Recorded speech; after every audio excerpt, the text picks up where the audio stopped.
Very exciting. We're streaming live on YouTube, it says. Yes, that is what it says.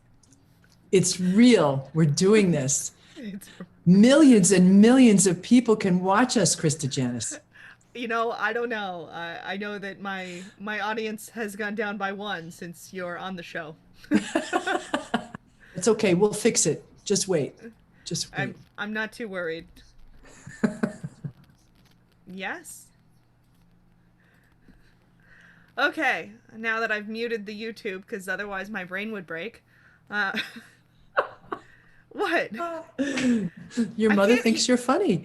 I can't hear it on a delay. Like, that's just crazy. Mm-hmm. Why? Okay, so that lime green. Why did you choose that? I like it. It's very bright, but it is also like, if you want to do green screen, like, you are set. Right.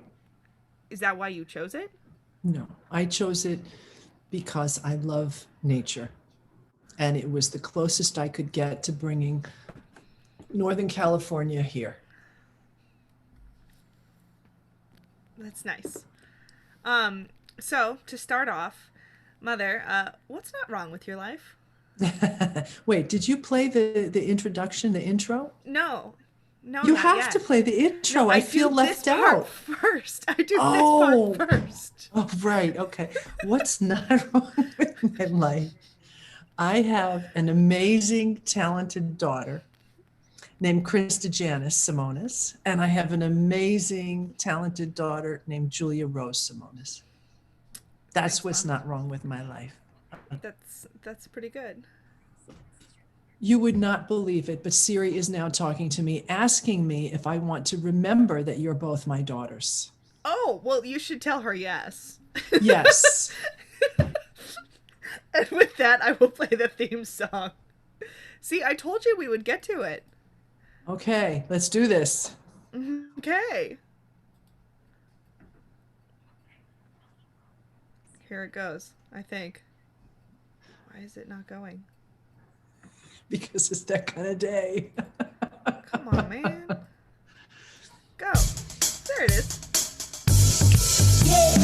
Welcome to Krista's new talk show. It's really something, don't you know? There's a friend and maybe there's a cat. Maybe they'll take some time to chat.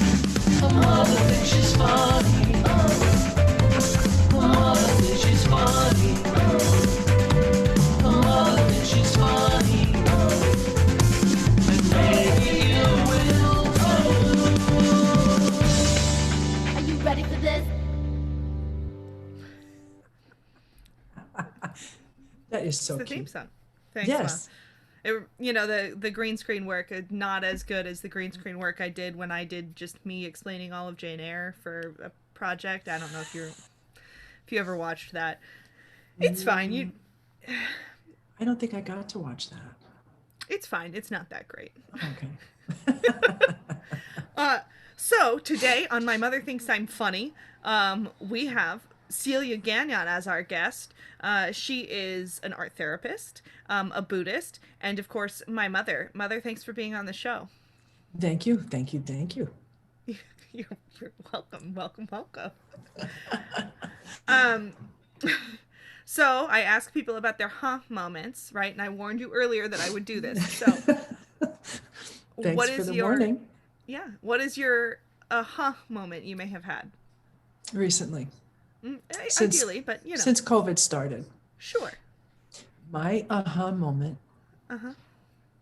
was when I was in the bathroom the other day and I saw Peter's razor. Uh-huh. And Krista's going, oh God, where's she going to go with this? And all of a sudden I realized I don't have to worry about going to get a haircut. I could just do it myself. And so I've been perfecting that ever since. So that was my aha moment because I don't have to worry about how to clip the hair.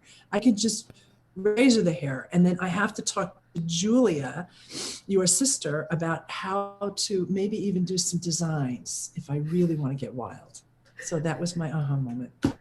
I did that in her hair once, actually, for her. Oh, really? Uh-huh. Yeah, it just And you has to didn't be- tell me. Well, it was just she just needed it trimmed, and so I did it, and we made designs. You just have to cut it fairly short, and then cut like bald spots essentially in a geometric line. Well, I did that, but by accident, right about there. Okay. What the heck? It grows back. That's good. I nearly forgot the segment of is there a cat near you? If so, please introduce us to your cat. I know there is no cat near you. There is that golden cat on the shelf behind you. That's what I was thinking. Should I introduce you to that? That's a beautiful cat. It's a very special It is a very story. pretty cat. Okay. Yeah. Okay. So this is a very, very special cat. It's very old, probably purchased around the 1970s time frame. Oh, that's not And I that. actually purchased it for my mama. Uh-huh. So very fitting that we're on your show that says my mama thinks I'm funny. You kept Of course, the card. this was not funny. This was my attempt at being very schmaltzy, as Janice would say. Sure. That's There's very a little cute. card in there. Uh-huh. No, Siri, shush. Gotta make Siri shut up. And it says, with a little smiley on the top, Uh-huh. January 1st, oops, I was wrong, 83. 1983, Maw, M-A-W, because that's what I used to call my mom at that time frame. Happy New Year, love your Dot. And so this became the symbol of the animals that she loved so much and rescued all the time. And she loved it. And I inherited it. So that's my cat. I'm glad you saw it because Does it have a name? I've never asked if it has a name. no, it kind of represents all the cats that she took in. Yeah. You had a lot of different cats living with you. I remember you telling me stories about them. Oh, yeah. There was one named Blackie. Mhm. I think it was Blackie, or maybe it was Midnight. No, it was Midnight. It was Midnight. Midnight was able to jump from the floor all the way up to the top of the bookcase in one sweep. I bet you Bitsy couldn't even do that. Well, I don't think so. Bitsy's not really much of a jumper. Oh, okay. Well, is Jerry? He's a bit more of a jumper, yes. Oh, Krista, how do I turn off Siri? Because it wants to be on the show. Siri is now talking to me about Jerry. Okay. um, why don't you just go put it on the hall table or something? Just don't put your phone next to you. It's because of my phone, but I'm Well, no, you must be triggering it by continually saying its name.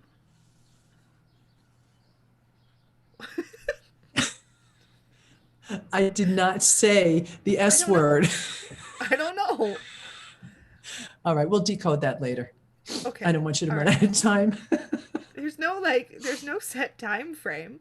I talked to Amelia for 45 minutes. Oh, right. Okay, that's true. Yeah. I mean, not that I think we should go that long, but I'm just saying. Yeah, no, it's funny. There's the joke, and I don't know if you've probably not seen it, but everyone has a mom animal. That's you become a mom, and all of a sudden you start collecting roosters or cows, or Oh, whatever my. it is. And you know what I'm talking about? This kind of trope. I don't. You don't know what I'm talking about at all. I'm so out of the loop. But I No, it's not. It's just We it's could just a talk about phenomenon Humphrey. that happens. Yes, that's what I'm leading into. It's a phenomenon that happens where all of a sudden people don't know what to buy you, and so they get on this theme, right? You get one thing that you like, and then they get you. From now on, you're only Okay. going to get that thing, which is, I think, what happened for you. But interestingly, not with farmyard animals or cats or anything like that. With pewter dragons. All right. I'm from Jersey City. What can I say? We don't do farmyard animals. You have dragons. We need dragons in Jersey City, especially in Manhattan too. But so this is Humphrey. Mm-hmm. And my mom bought Humphrey for me when I was living in Northern California.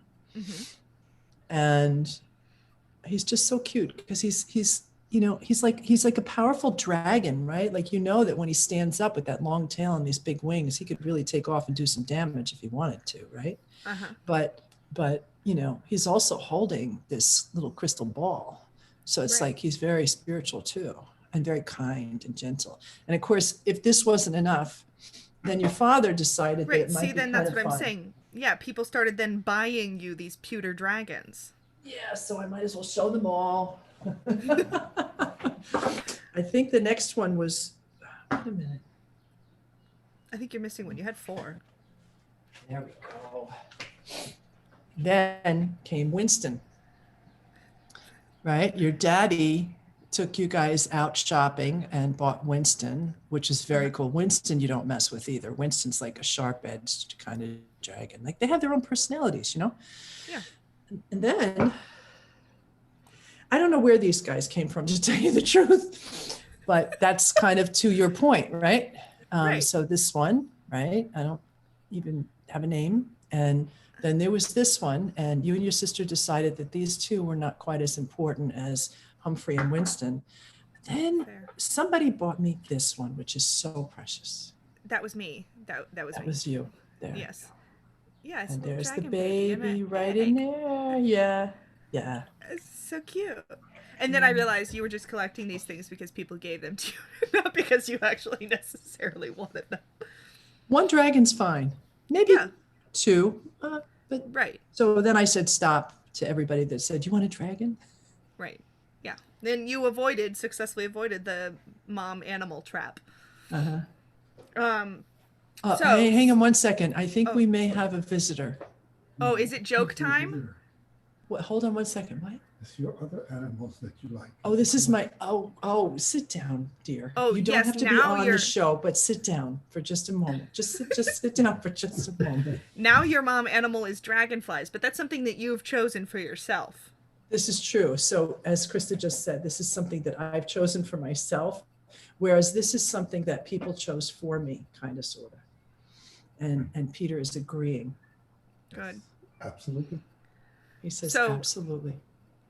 I can hear him a little bit. Oh, good. You Uh, can hear him a little bit. Okay. Yes. So that being said, now is normally the point where we would play a joke from your mother. A joke from However, the mother. Okay. that's not obviously available. I tried to get Julia to do it, but she is still asleep. I could do assume. one. So you're gonna do one for yourself. No, actually, I'm going to do one in memory Oh, okay. of my mom. Is that okay? I like that. Yeah, tell me one of your Okay. mother's jokes. All right, wait. I have to hold on one second. Okay, and I'll make it so that we make your video full screen. Oh, God. I know how to do Nothing this. like giving your mom agita. Okay. Okay. I don't know if I could even do it, but okay. So my mother thought I was funny, but she didn't know that I thought she was funny too.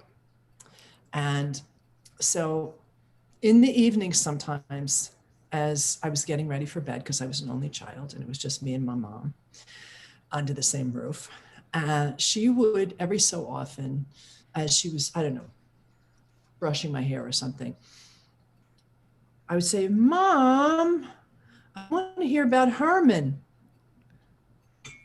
And so she would do this thing, and I don't do it justice, but here we go. Okay, Mom, this one's for you. So she would go like this, and she would say, "Hello, my name is Herman. I am a very nice person. I was wondering how you were doing today." "Well, Miss Celia, how are you doing today?" I would look up at my mom and I'd say, "I'm fine, Herman, I'm fine." And then she would try to say something more. And then I would say, "Mom, how can I do that?" She'd say, "Oh, it's easy. It's easy. You just put your tongue over your teeth." Okay, so Krista Janice, you try it. Herman talks like this.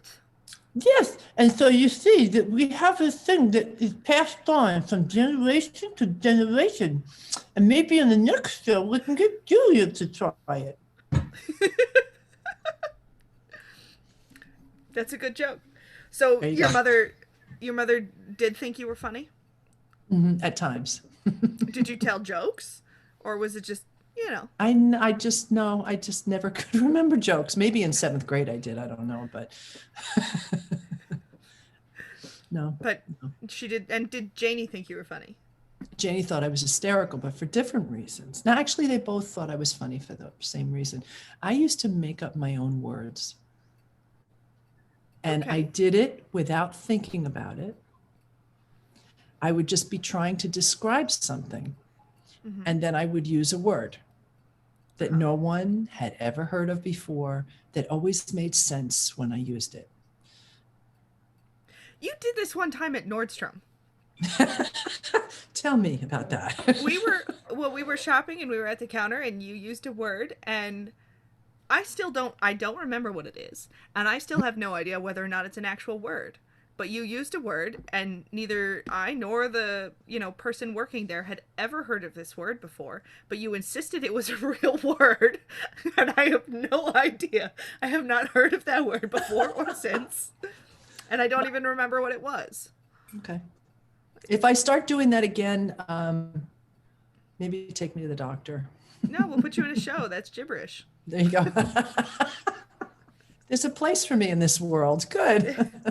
There is always a place. There's always a place. So now is the section where I ask, what you are working on that you want to talk about, anything that you want to plug or promote. And then, of course, I have a question too. Yeah. So it's not necessarily a plug, but, as you mentioned, I'm a Buddhist. Mhm. And in SGI Nichiren Buddhism, we chant and we take action. Mhm. And the other day I was chanting we have a very large blended family. And I was chanting for all of them, from your father straight across to Peter and all the kids and everything else. And I was really hyper focused on one of our family members in particular who's really suffering. And I was like, I'm just going to chant for that person to go from I can't to I can. And then, of course, what happens when you do this chanting thing is you get what they call enlightened. Sometimes it happens immediately, sometimes it happens over years. And all of a sudden I realized, that's really judgmental. And so, wait a minute, we can all go from I can't to I can at every moment of our entire lives. So I chanted about that. And then the riots started and everything else. And one of the things that I realized along the way is, since I'm in New York City, and since I'm fortunate enough to be in a position where I can help, that maybe I could help all these people out here. I'm going to show you what this looks like. This is my apartment complex. Can you see? Yes. There are thousands and thousands of people in 8 buildings in Manhattan. And there's a nonprofit organization that was started by my family friend, Janice Hohenstein, who was an incredible icon in my life and really helped me go on the path that I went on, as a result of which I'm now an art therapist. And Janice started a nonprofit for the senior citizens that lived here. And when she passed away, it didn't die, it kept on going. We now have a social worker that supports the seniors that are here, and a tremendous amount of wonderful programs, including something where the residents, who are very, very talented people, can teach classes. And since I've been thrown into the Zoom world with my SGI community and my beautiful family, I thought, wow, man, what if I help them go into Zoom? And so I am in the middle, and oh my goodness, I'm in the middle of learning how to use MailChimp. And I'm going to team up with Peter, and we're going to talk to there are like representatives. The nonprofit has people that interact with the board of directors at each building. And they are the ones that are the key to being able to access each management office's okay to use the email addresses to be able to reach out to these people and say, hey, there's a wonderful class being taught by one of our residents in Greek mythology, and another one in science, and another one in this and that. And by the way, Project Open, the nonprofit, also has these services. Go to this calendar. So of course, I'm going to be calling you later because I'm not quite sure how I'm doing all this, but the idea is we propagate the email list in MailChimp, and then we put it together with the website. And then on the website, there's a beautiful monthly calendar and they can click on whatever they want. And so, I can. Yes. Yes. So I also wanted to talk about, and I mentioned this to you earlier, right? But so I've been reading articles about how, like, is 2020 the worst year in America? And talking about 1968. And you were alive in 1968 in Jersey City. What was 1968 like? Yep, I was very much alive. In 1968, I was 11 years old. And that was a very difficult year because, when you're 11 years old, you may not be completely aware of what's going on across the country, but you are definitely aware of what's going on in your family. And all I knew was that my mom was not coping and that there were riots and that our president got shot and that my mother just completely decomposed and had a breakdown. And for me, as an 11-year-old, I was busy trying to find my own identity. And so I was trying to be a badass street kid. Yet even my gang, quote unquote, which was the calmest thing, it's nothing compared to gangs nowadays, they thought I was, a cute little kid. And so I never knew really what was going on. You were like the mascot from like West Side Story. I was the mascot. And me with my bright ideas, I came up with one idea like, ooh, we could help the world. We could clean up the graveyard. And so we went into this ancient graveyard and somebody got the idea to call not the police, but the newspaper reporters. And we actually made it to the front page of the Jersey Journal at that time. But, I was thinking about this and it was the year before Woodstock. Yeah, I was thinking about that too. And now, of course, because I was so quote unquote young, but not really, because I was like a wise old sage at 11, I was not allowed to go to Woodstock, which caused another riot in the house because I thought my mother was just horrible. Of course, she probably saved my life, but really. But if you think about it, 1968 is when the shit hit the fan. Oops, I shouldn't say that just in case kids are watching. But anyway,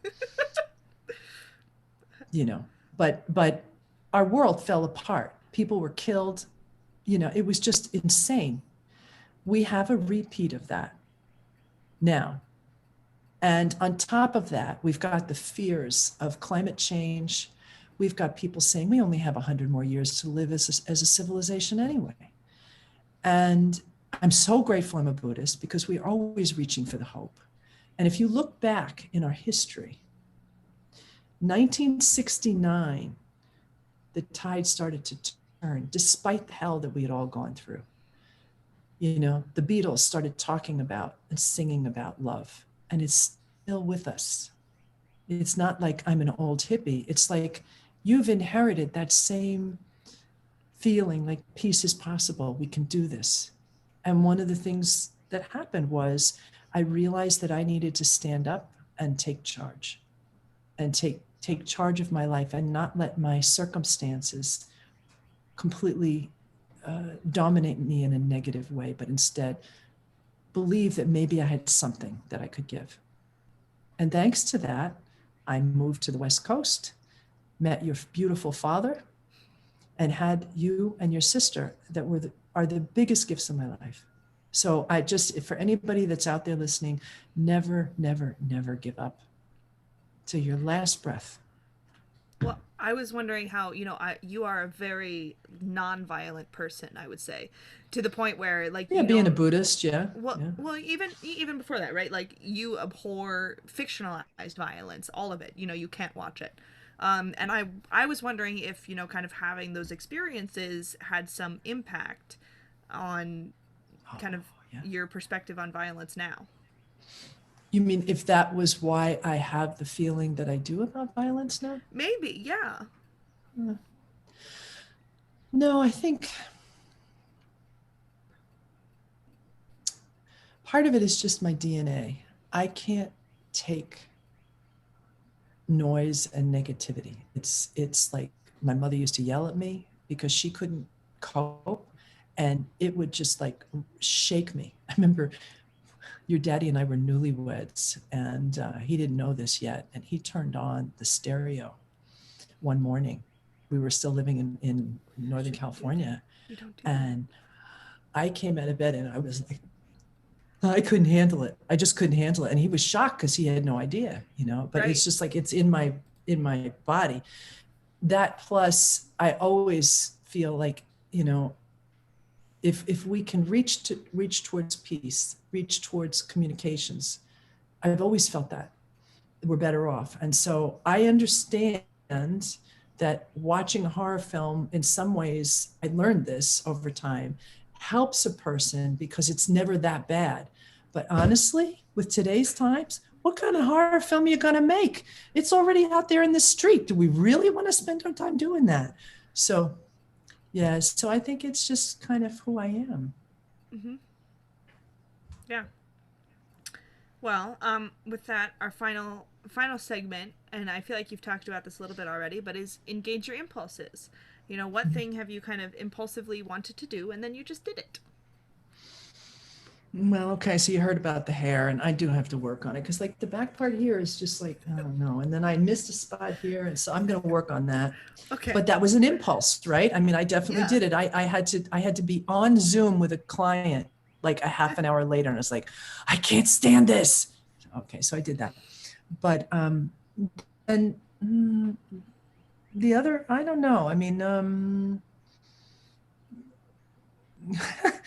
one of the impulses is to say yes to coming back on the show because I'm, I mean, honestly, I can handle this better because I see your sweet face and I have Right. no clue who else is watching. Whereas on Zoom, it's enough to drive me crazy when we have our family calls because there's all these boxes across the screen. It's very hard. Or our SGI calls, it's like I got to just like calm myself down because there's like 100 people there, or maybe 35, depending on whether it's a district meeting or a really big region meeting or zone meeting. But anyway, so my impulse to go for a walk every day, I am engaging. And today might be the only day that I might not be able to, but I might be able to do a half an hour instead. But I've been going for long walks and taking millions of pictures. Yes, I've As you been on know. the receiving end of several. That's good. That counts. Yeah. Well, if there's anything else you want to share, we can share that. Otherwise, I will play the outro. I think the only thing I want to share is that I am so proud of you Thank you, for Mom. being able to create this out of nothing. And I really hope that the intention that you have behind this to really get to know people and reach out and support them, that it's going to just go viral. I'm just talking to people I like. There you go. Love Well, you. thanks for joining us on the show today. Love you too. Hopefully this was a good episode. I know it's a little different. That's okay. It's okay.